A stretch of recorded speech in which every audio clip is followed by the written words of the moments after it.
More than one night when there was a dance in the Marengo Dance Hall, which is 6 miles from Highbridge.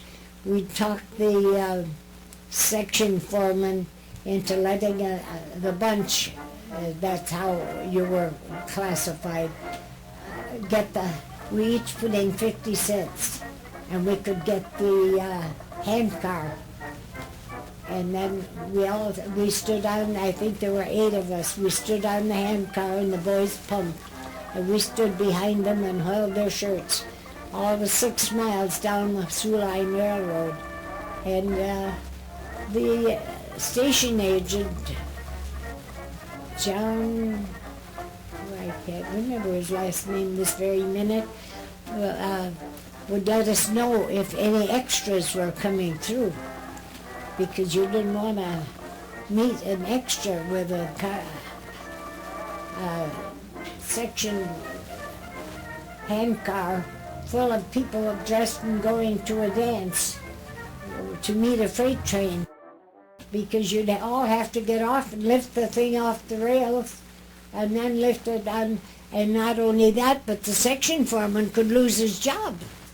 That was the worst. The bands always quit playing at 2 o'clock in the morning on Sunday morning and pump back up to Highbridge and rest and take a bath and get ready for the next day's work.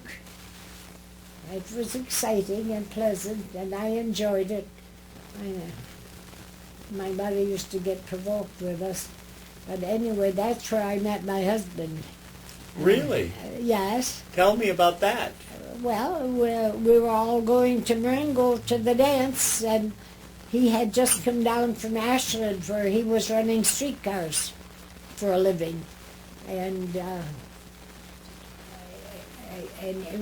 we met there and we started going together, and then there was a pretty wild bunch, and I knew from observation that I had to get out of that bunch. And when he wanted to get married and I liked him and I thought we could make it go, Willie, and we did, both. We got married and we made it go.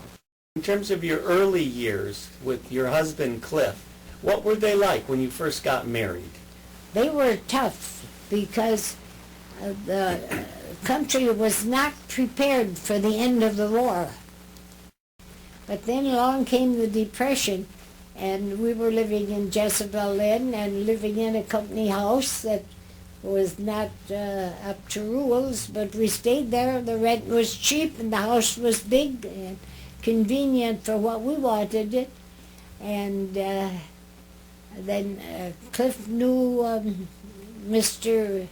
McKevitt, Bernie McKevitt, the man who looked after Keweenaw Land properties.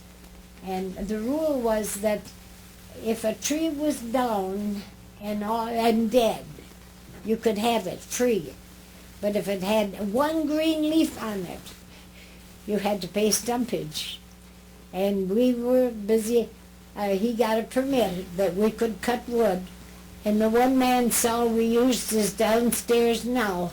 I wanted to give it to Cliff, and he's got one of his own.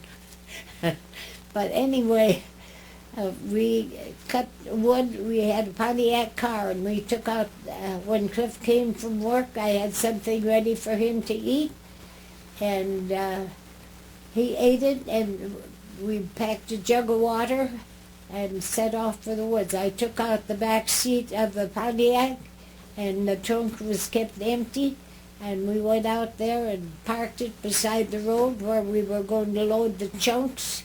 We would cut off 16-inch chunks of wood with the crosscut saw and roll them down the little sort of hill by a ditch, and then lift them into the car and pile them up in the backyard and in the barn, because we had a barn at the house in Jezebel, and that was wood for winter, and made a big difference, boy.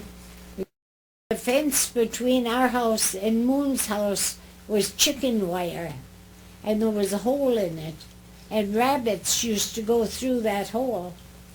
So when the cold weather came on, I hung a snare on there